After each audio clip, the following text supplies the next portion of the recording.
Mais de 23 mil adolescentes cumprem medidas de restrição de liberdade em todo o país. Mas quem são estes meninos e meninas e o que fazer para que eles não voltem a cometer infrações? É o que vamos mostrar a partir de agora, no programa Artigo 5º, que está começando.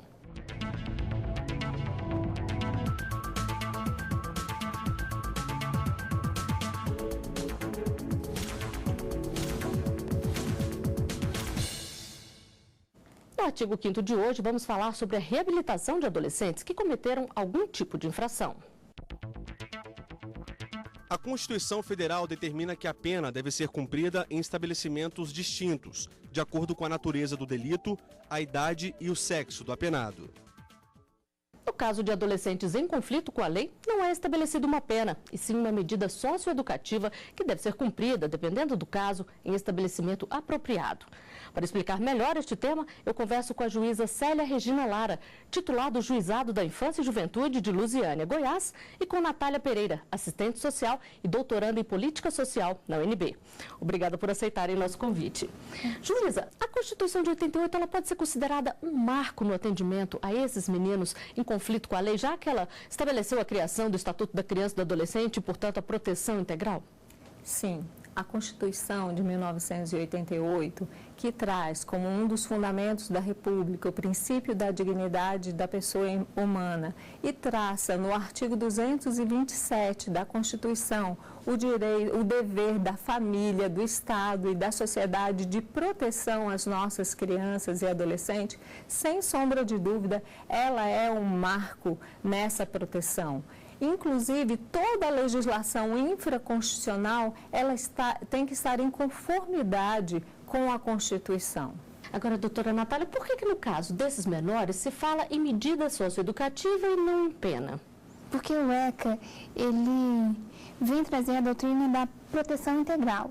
A doutrina da proteção integral, ela reconhece o adolescente como um sujeito em desenvolvimento, portanto, uma pessoa vulnerável e merecedora de uma proteção integral, que é uma proteção que vai ser realizada por todas as políticas sociais do Estado, tendo competências do Estado, da família e da sociedade. Devido a essa condição de peculiaridade desses adolescentes, foi pensada a medida socioeducativa para atender às necessidades específicas dessa faixa etária. Hoje, quando um adolescente comete um ato infracional, que é algo similar a um crime, ele vai cumprir uma medida socioeducativa, que podem ser de 6 tipos: advertência, obrigação de reparar o dano, prestação de serviço à comunidade, liberdade assistida, semiliberdade e internação. Bom, e qual a situação das unidades de internação espalhadas pelo país que recebem estes jovens? Um relatório apresentado pelo Conselho Nacional do Ministério Público traz uma radiografia preocupante. Além da superlotação, falta estrutura para colocar em prática o que a lei determina.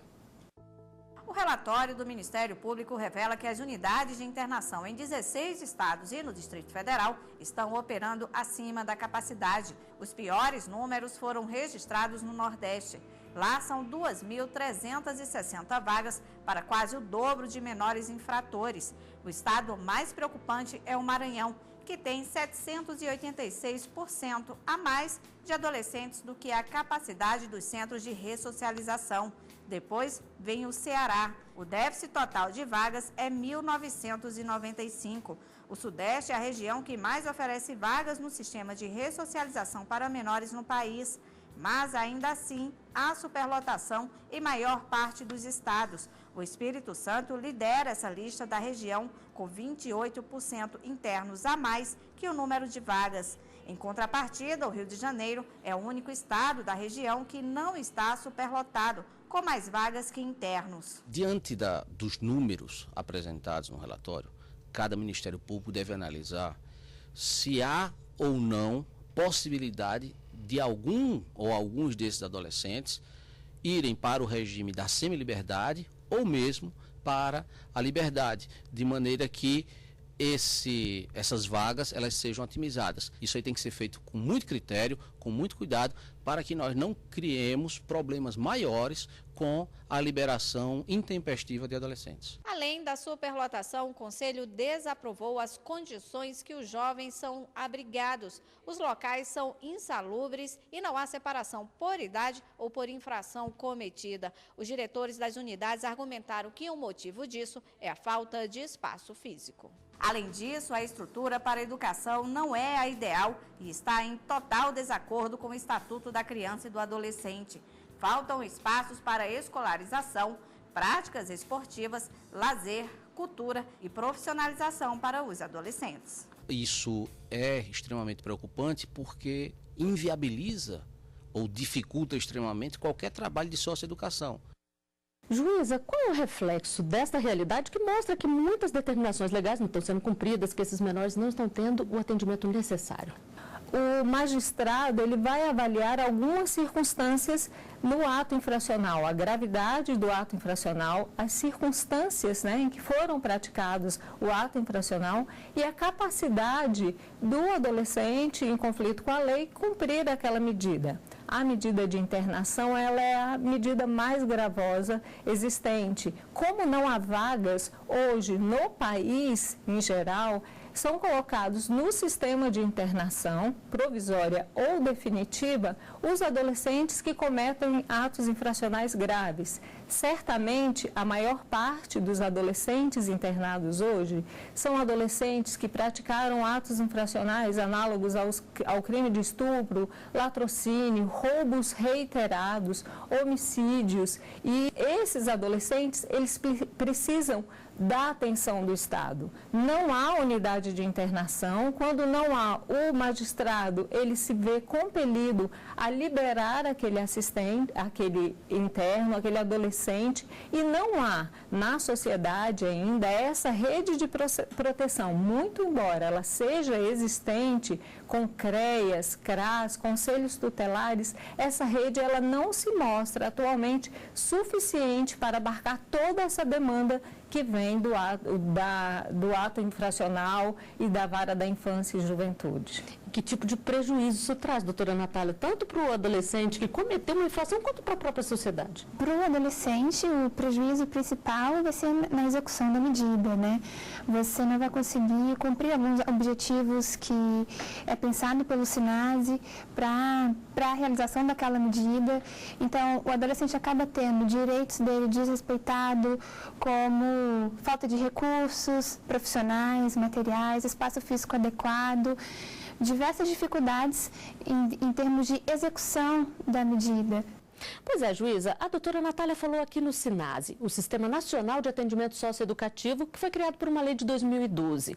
Que tipo de mudanças esse sistema trouxe?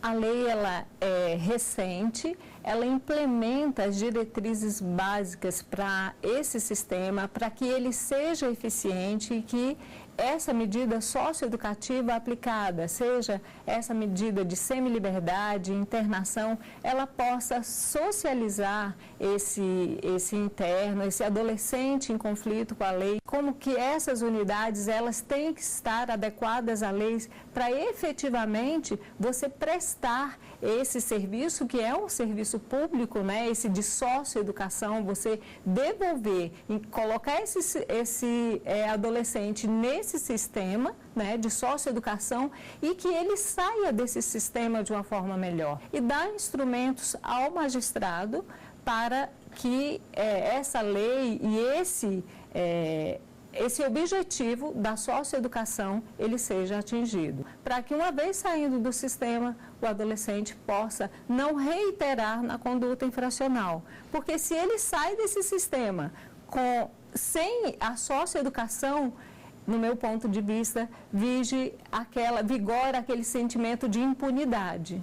E isso deve ser evitado. E, doutora Natália, a gente sabe que além dos problemas todos que tem dentro das unidades, muitas cidades nem contam com essas unidades de internação. Nesses casos, isso não acaba afastando o menino da família dele e prejudicando ainda mais? Em muitas regiões no Brasil a gente enfrenta essa situação, mas até mesmo a criação desses espaços, em especial das unidades de internação em áreas afastadas da cidade, acabam prejudicando esse contato do adolescente com a família. Então, aí ele tem um novo direito desrespeitado, novamente um direito desrespeitado nesse sentido, em que a convivência familiar dele vai ser prejudicada ou pela inexistência da unidade próxima na cidade em que ele reside, ou por ser em um lugar distante da sua residência.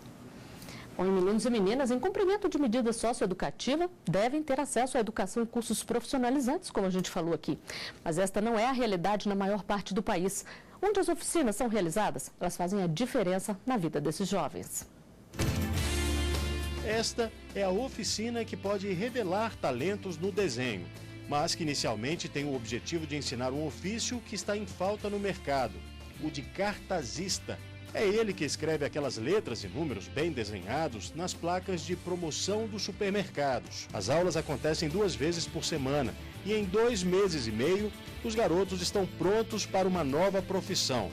É assim também com a caligrafia artística. A gente vê que mexe com a autoestima deles também, dá uma profissão, como eu falo para eles, vocês têm uma arte, entendeu? Então ninguém vai te tirar o que você aprendeu. O Estatuto da Criança e do Adolescente, o ECA, diz que enquanto estão internados, além de frequentarem a escola que funciona dentro da unidade, os meninos e meninas devem ter acesso à profissionalização. Um caso de sucesso desse tipo de iniciativa ganhou em 2014 o Prêmio Inovare, concedido pela Justiça Brasileira às Boas Ideias. A iniciativa vem de Jaboatão dos Guararapes, em Pernambuco. Além da escola, eles trabalham com capoeira, robóticas, arte circense, eles trabalham também com corte e costura, informática. O movimento todo da unidade leva em consideração o que passa pela escola. Então, todas as atividades têm um cunho pedagógico. Juíza, a gente mostrou aqui iniciativas do Distrito Federal e de Pernambuco. O que falta para que mais localidades ofereçam também os cursos profissionalizantes? Falta investimento público, um pouco também de interesse da sociedade na cobrança, né, dessa implementação dessas políticas públicas e desses investimentos. E o que a gente pode perceber é que esses adolescentes em conflito com a lei, uma vez na unidade de internação, eles são atendidos por uma equipe interprofissional formada por assistentes sociais, psicólogos, pedagogos, e eles verificam, né, a necessidade daquele adolescente e a condição dele de ser inserido em um desses programas e nesses cursos. E nós já estamos há mais de 2 décadas da vigência do ECA e não há uma implementação efetiva das diretrizes implementadas pelo ECA. Agora faz toda a diferença na vida desses menores, né, doutora Natália? Aprender uma profissão, ter um novo caminho quando sair dali da instituição? Faz parte da rotina institucional participar da escola, participar de atividades profissionalizantes, mas é necessário que elas existam e que sejam políticas de qualidade. Ainda quando existem, há vários desafios para serem enfrentados, mas é uma coisa que faz toda a diferença e que dá o tom para a medida socioeducativa. Bom, nós vamos a um rápido intervalo, o artigo 5º volta já.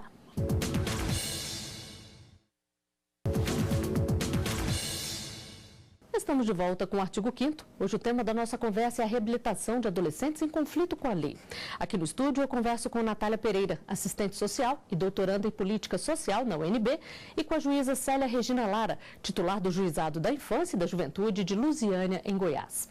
E a gente já mostrou aqui que a unidade de internação tem que oferecer educação para os jovens, mas nós temos uma dúvida de um telespectador sobre isso. Vamos ver.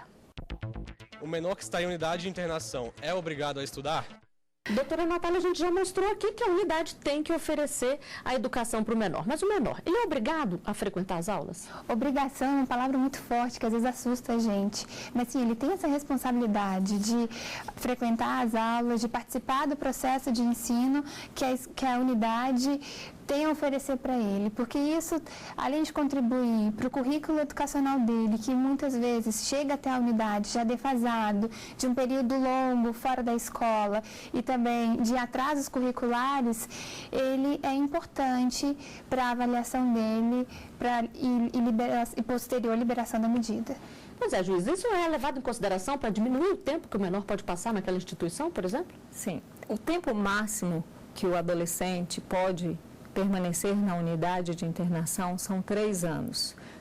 Durante esses 3 anos, são feitas reavaliações semestrais e com base no estudo, no relatório informativo da equipe. No informativo, nesse relatório, vem toda a vida do adolescente durante aquele período. Se ele frequentou a aula, se ele participou dos cursos, a interação com a equipe técnica, com a família, o fortalecimento de vínculos, e isso é levado em consideração.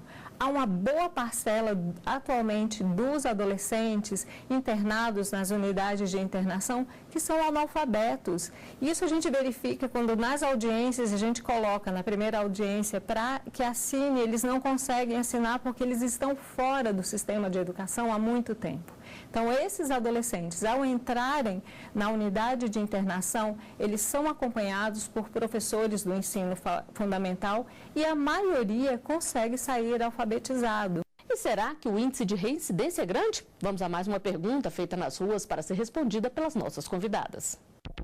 Eu gostaria de saber o que acontece com o menor que sai da unidade de internação e volta a cometer uma infração. Juíza, o que acontece com esse adolescente? Quando ele é apreendido em flagrante, e chega esse flagrante no Ministério Público e no Poder Judiciário, nós retiramos uma certidão chamada de certidão de reiteração de atos infracionais. Então, esse ato anterior praticado, ele é levado em consideração. Inclusive, hoje nós temos entendimentos dos tribunais superiores que quando maior essa certidão de reiteração e se ele chega a cometer algum crime, já pode servir inclusive por uma decretação de prisão preventiva. Mas enquanto menor, quanto maior a quantidade de atos infracionais, mais evidente fica que ele não se socioeducou. Então, ele volta para o sistema e nós temos que repensar o sistema para aquele adolescente. Doutora Natália, essas idas e vindas aos centros de internação acabam favorecendo que esses menores cometam infrações cada vez mais graves? Não é possível fazer essa afirmação, mas é uma coisa que nos leva a pensar sobre o que ele enfrenta quando ele sai da unidade socioeducativa. Muitas vezes a gente pensa na quantidade de vezes em que ele volta, mas a gente pensa muito pouco na realidade que ele tem que enfrentar quando sai daquela medida. Bom, e como evitar que esse adolescente volte a cometer uma infração? Nós temos uma dúvida sobre isso, vamos ver. Eu queria saber se quando o menor sai da unidade de internação, ele tem algum tipo de acompanhamento do Estado? Doutora Natália, acho que isso tem muito a ver com o que a senhora estava respondendo, né? Tem algum acompanhamento para poder ver a situação que ele fica quando ele sai de lá?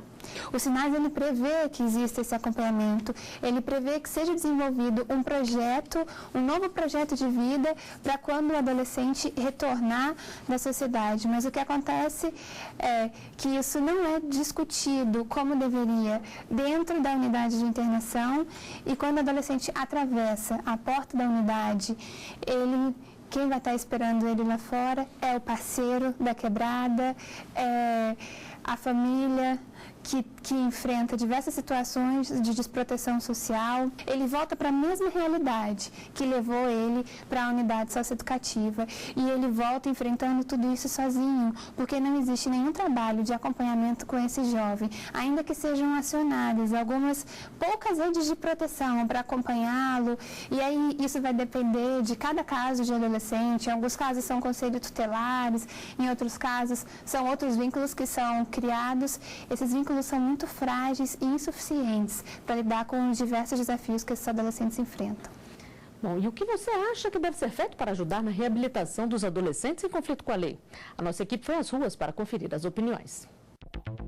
Devia ter tanto um trabalho familiar, porque muitas dessas pessoas têm famílias estruturadas, quanto o trabalho de estudo e profissionalizantes também. Essa ação ela precisa ser fiscalizada e inovada, porque esses jovens não estão tendo nenhum preparo social ou um tratamento psicológico. Então é como se aglomerasse ainda mais as problemáticas que esses jovens já viveram durante todo o processo de sua infância. Eu acho que depende muito mais das políticas públicas que são aplicadas, da forma como essas políticas são pensadas, porque não é uma política nacional que vai resolver todo o problema. Existem as regionalidades, os problemas regionais. Não adianta o governo insistir, querer e ter programas e ter ideias e ter metas para cumprir e o jovem por si só não querer. Eu acho que tem as duas partes. Doutora Natália, é importante ter as duas partes, como disse a entrevistada? Um tem que querer, mas o governo também tem que fazer?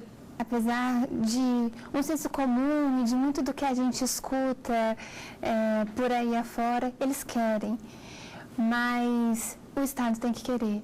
A desproteção que os meninos e meninas que vão para o sistema socioeducativo vivem, antes mesmo de ingressarem na medida, é que leva eles até lá. E é essa desproteção que eles enfrentam também quando saem. Então, um dos estudantes que deu a opinião na reportagem, ele falou, não adianta pensar num sistema nacional isolado. O SINASE, ele reconhece isso, que ele é incompleto para atender todas as demandas que a medida socioeducativa coloca. Por isso que ele tem que se articular com outras políticas sociais. E é essa articulação feita de uma forma, feita com qualidade e garantindo mesmo direitos sociais nas populações que vão para a medida socioeducativa é que vai evitar com que eles cheguem até lá. E é pensado, juíza, nessas regionalidades, nos problemas que estão ali na localidade, na hora de formular essas políticas públicas e de implementá-las? Em geral, nos municípios, nas capitais, são feitos debates, né, com as entidades civis, estudantes, diretórios de jovens, e para debater a situação de crianças e adolescentes e políticas públicas. Eu entendo, como a doutora, se ele sai e não tem esse apoio Fica familiar, mais difícil, né? Ele quer. Às vezes, em alguma audiência, fala, juíza, me ajuda. E você tem que ouvir. Ali é um pedido, é muito mais de um pedido de ajuda, é um socorro à minha situação. Eu não posso permanecer nessa situação. Então, em nível municipal, estadual e federal, é pensado. O que falta mais é investimento, ao voltar, é ouvir, né, esse clamor da sociedade, dos jovens, porque eles têm uma voz ativa. O jovem sabe o que quer e o que precisa. E antes de encerrar o artigo 5º de hoje, vamos apresentar uma reportagem que mostra como os livros podem fazer a diferença na vida destes meninos e meninas. O projeto leva a leitura para dentro de uma unidade de internação do Distrito Federal. Na unidade de internação de Santa Maria, os livros têm transformado a vida de muitos adolescentes que antes conviviam com a criminalidade. Basta uma paradinha para que o carro dos livros seja atacado no bom sentido. As letras trouxeram um mundo novo. Agora é comum ver os menores agarrados aos livros. E olha que a grande maioria aqui nunca tinha lido um. Foi um mundo diferente, além de ser um lazer, né, que quando a gente está lendo é tão bom ler, eu não sabia disso porque eu não lia. Os jovens também fazem redações que são anexadas às fichas deles. Ler e escrever se tornaram um atalho para a saída da unidade de internação. Uma voluntária também acompanha o desenvolvimento dos jovens. Uma vez por semana, a Ana Cláudia, que é professora de português, entra na unidade de internação. Muitos escrevem bem, as que eu recebi, né? Muitas vezes eles não tinham oportunidade de ter o que eles têm aqui, que é a leitura.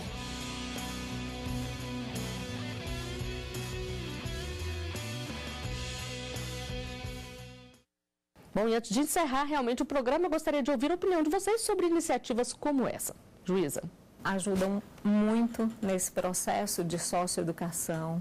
O adolescente, ele precisa desse olhar da sociedade voltado para os problemas da criança, do adolescente, para que a gente possa valorizar esse adolescente, que ele possa se fortalecer, entender que ele é uma pessoa em desenvolvimento, que ele tem direitos. Então, esses projetos dentro da unidade de internação, como esse da leitura, são projetos